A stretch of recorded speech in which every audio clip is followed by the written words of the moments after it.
ইরানের সর্বোচ্চ নেতা আয়াতুল্লাহ আলী খামেনির উপদেষ্টা আলী আকবর বেলাইতির কণ্ঠে এবার শোনা গেল কঠোর হুঁশিয়ারি। মার্কিন হামলার জবাবে মধ্যপ্রাচ্যে যুক্তরাষ্ট্রের আর কোনো ঘাঁটির ঠাঁই হবে না বলে জানিয়েছেন তিনি। তেহরান ভিত্তিক বার্তা সংস্থা IRNA-কে দেয়া এক বিবৃতিতেই তিনি এসব কথা বলেন। এছাড়া যে দেশই ইসরায়েলি আগ্রাসনে সহায়তা করবে তারাই তেহরানের বৈধ টার্গেটে পরিণত হবে বলেও সতর্ক করেছেন তিনি। ফ্রান্স 24-এ প্রকাশিত একটি প্রতিবেদন থেকে জানা যায়, যুক্তরাষ্ট্রের বোমারু বিমান তেহরানের একাধিক গোপন পারমাণবিক স্থাপনায় হামলা চালানোর পর পুরো অঞ্চল জুড়ে টানটান উত্তেজনা ছড়িয়ে পড়ে।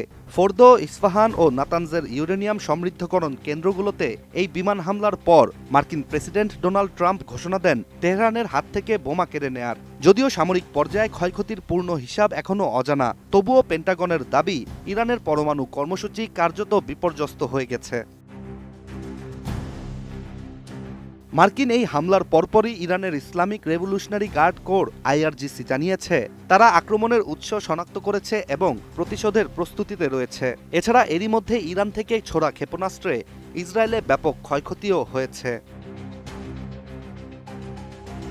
এদিকে ইরান ইসরায়েল সংঘাতের মধ্যেই মার্কিন যুক্তরাষ্ট্রের হস্তক্ষেপের ঘটনায় তেহরানের রাজপথে নেমে এসেছে দেশটির সাধারণ জনতাও। মার্কিন সাম্রাজ্যবাদ নিপাত যাক স্লোগানে মুখরিত হয়ে ওঠে শহরের কেন্দ্র। এছাড়া প্রেসিডেন্ট পেজেশকিয়ান ঘোষণা দিয়েছেন যুক্তরাষ্ট্র এই হামলার যথাযথ জবাব পাবে। অন্যদিকে ইরান সরকারের আরেক উপদেষ্টা আলী শামখানি আরও এক ধাপ এগিয়ে জানিয়েছেন পারমাণবিক কেন্দ্র ধ্বংস হলেও খেলাটা শেষ নয়, কারণ তেহরানের কাছে রয়েছে প্রযুক্তি, ইউরেনিয়াম এবং রাজনৈতিক সংকল্প ও জ্ঞান। চমক আসতে যাচ্ছে।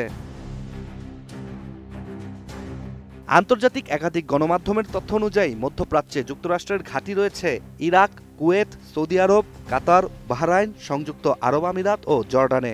আর এই অঞ্চলেই 2020 সালে ইরান একটি মার্কিন ঘাঁটিতে ব্যালিস্টিক ক্ষেপণাস্ত্র হামলা চালিয়েছিল। তাই বিশ্লেষকদের মতে খামেনির উপদেষ্টা ও IRGCর হুমকি অনুযায়ী এবার সেই ইতিহাসের পুনরাবৃত্তির শঙ্কা জোরালো হয়ে উঠেছে।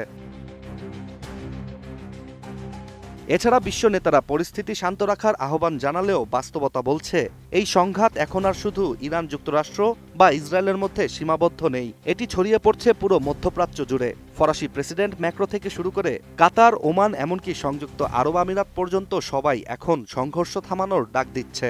কিন্তু পরিস্থিতির গতিপথ বলছে এই ঝড় থামার নয়, বরং আরও ছড়িয়ে পড়ার আশঙ্কাই বাড়ছে প্রতিদিন। Ishtiaq Hossain, ATN news.